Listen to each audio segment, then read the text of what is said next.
তো ব্লাই অস্ট্রেলিয়া এলেন, মানে জার্নি করলেন, তখন তো জাহাজে হতো। এবারে একটা ঘটনা ঘটেছিল, সে জাহাজ যেটা আসছিলেন, সেই জাহাজ সমুদ্রে একটা প্রচন্ড ঝড় হয়, প্রায় ডুবুডুবু অবস্থা হয়েছিল। যাকে পর্যন্ত ঘটেনি। এবারে কি হলো, দেশে এলেন, খেলা হলো, কিন্তু মার্ডকের কপালে অ্যাশেজ থাকলো না। 3 ম্যাচের মধ্যে 2টো ম্যাচে, সিডনিতে এবং মেলবোর্নে জিতে আইভো ব্লাই 2-1 জিতলেন। 3টে ম্যাচ ছিল, জিতে তারা সিরিজটা জিতলেন। এইবারে সত্যি সত্যি অ্যাশেজটা ব্লাইয়ের সঙ্গে ইংল্যান্ডে ফিরল। কিভাবে, তারও মজার গল্প আছে। কিরকম সেটা? গল্পের পর গল্প চলেছে, মানে গল্পের পরত। একদমই। কিরকম গল্প, এই নিয়ে আবার 2টো গল্প আছে। আচ্ছা, ওটা সত্যি বলা মুশকিল, তবে গল্পের পাত্রপাত্রীরা মোটামুটি একই। বেশ। একটা 1882, মানে এখানে গল্পে আবার পাত্রর সঙ্গে পাত্রীও রয়েছে।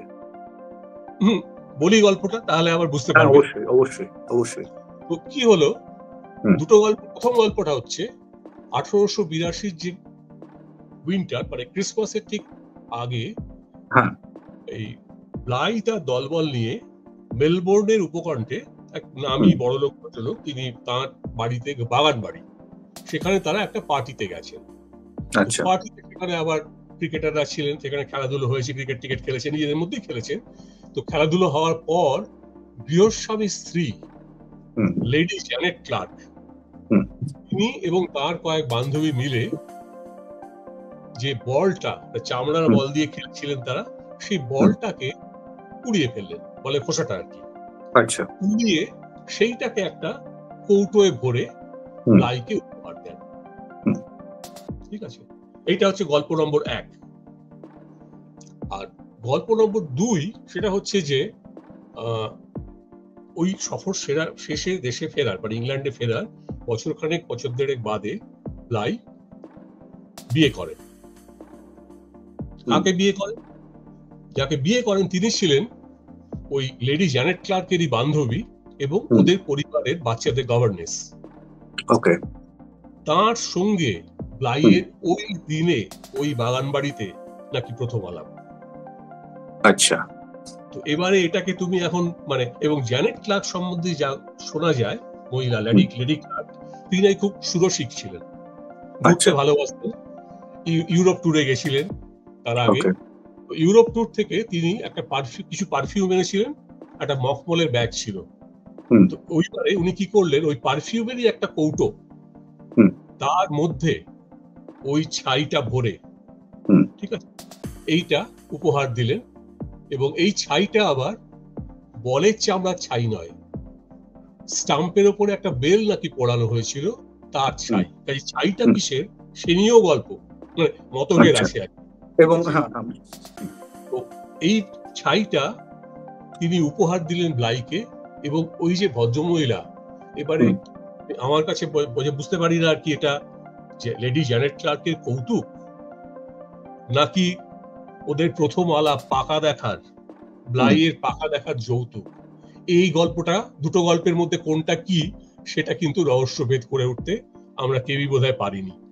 অবশ্যই। তবে মোটামুটি একটা ব্যাপার নিশ্চিত যে এভাবেই জন্ম হয়েছিল বিখ্যাত অ্যাশেজের। তারপর থেকে সে অ্যাশেজের যে কৌটো, সেই কৌটোটা কিন্তু ইংল্যান্ডই থেকে যায়। আচ্ছা, মানে প্রায় 45 বছর মতো ব্লাইয়ের বিয়ের পর, ঠিক আছে, ব্লাইয়ের স্ত্রী মানে সেই ভদ্রমহিলা, তিনি 1927 সালে ব্লাই মারা যাওয়ার আগে বলে গেছিলেন যে ওই দেখছো আমাদের ওই ফায়ার প্লেসের ম্যান্টেল পিসের ওপরে যে একটা রাখা আছে, ওই যে কৌটোটা, ওই কৌটোটা কিন্তু আমি অ্যাশেজ জিতে নিয়ে এসেছিলাম, ওইটা তুমি এমসিসি কে আমি মারা যাওয়ার পর দিয়ে দেবে ওদেরকে, হ্যাঁ, এমসিসি কে। এবার 1927 সালে ব্লাই মারা যাওয়ার পর ব্লাইয়ের স্ত্রী তার পরবর্তী স্বামীর কথা মতো ওই যে কৌটোটা, সেটা এমসিসি কে দান করেন। আর সেই কৌটোটাই 1927 সালের পর থেকে এমসিসি লর্ডসের সংগ্রহশালায় আজও রাখা আছে। আমি দেখেও এসেছি, গত বছরে গেছিলাম, দেখেও এসেছি, একটা ইঞ্চি চারেকের কৌটো, ঠিক আছে। এবারে সেই কৌটোটাকে কিন্তু এমসিসি সংগ্রহশালা থেকে মাত্র একবার সেখান থেকে সে বেরিয়েছে। আচ্ছা, সে বেরোনোটা মজার।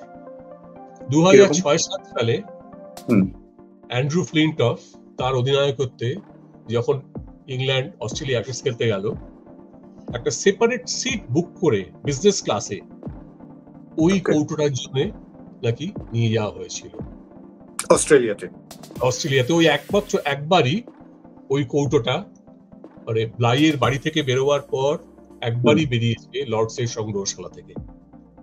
আচ্ছা, তো এই হচ্ছে অ্যাশেসের মানে ইতিহাস বলো, ইতিহাস গল্প বলো গল্প। অনেক ধন্যবাদ। তবে এইখানে একটা জিনিস আমরা আরজিকর থেকে ঘটনাটা শুরু করেছিলাম।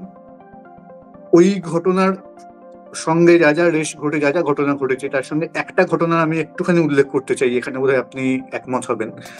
সেটা হচ্ছে এই যে কিছুদিন ধরে আমরা দেখছি কলকাতায় স্বাস্থ্য ভবনের সামনে একটা অবস্থান চলছে, সেখানেও আমরা দেখেছিলাম যে প্রতিবাদরত জুনিয়র ডক্টররা একদিন রাতে কর্মরত এক মহিলা পুলিশ কর্মী যখন অসুস্থ হন, তিনি তার চিকিৎসা করেন এবং তার প্রাণ বাঁচান এবং তাকে অ্যাম্বুলেন্সে করে পরবর্তীকালে হসপিটালে নিয়ে যাওয়া হয়। এই ঘটনাটাও বোধহয় কোথাও একটা অ্যাসেজের যে প্রথম টেস্ট যেটা 1982 সালে ওভালে বললেন, সেটার সঙ্গে কোথাও একটু বোধহয় জড়িত। সেই ঘটনাটাও যদি একটুখানি শেষে বলে দেন। এটা হচ্ছে আসলে যেটা হয়েছিল ওই সেই 82 সালের ওভার টেস্টে, 1882, 1982 নয়, 82 ওভার টেস্টে যখন ইংল্যান্ড দ্বিতীয় ইনিংসে ব্যাট করতে নামবে, শেষ ইনিংসে, চতুর্থ ইনিংসে, মানে সেই 85 রানের টার্গেট তাড়া করতে যখন নামবে, তার আগে যে ব্রেকটা, মানে যে ব্রেকে এক সময় একদিকে দাঁড়িয়ে স্পফত বিড়বিড় করছেন নামিয়ে দেবো, সেই সময় একটু দেরি হয়েছিল ইংল্যান্ড নামতে। কারণটা হলো মাঠে দর্শকদের মধ্যে একজনের বুকে ব্যথা হচ্ছিল, সম্ভবত হার্টের কিছু সমস্যা। তো ইংল্যান্ড দলের সেই ভদ্রলোক ডব্লিউজি গ্রেস, কিন্তু আসলে ডাক্তার, ঠিক আছে, ক্রিকেটের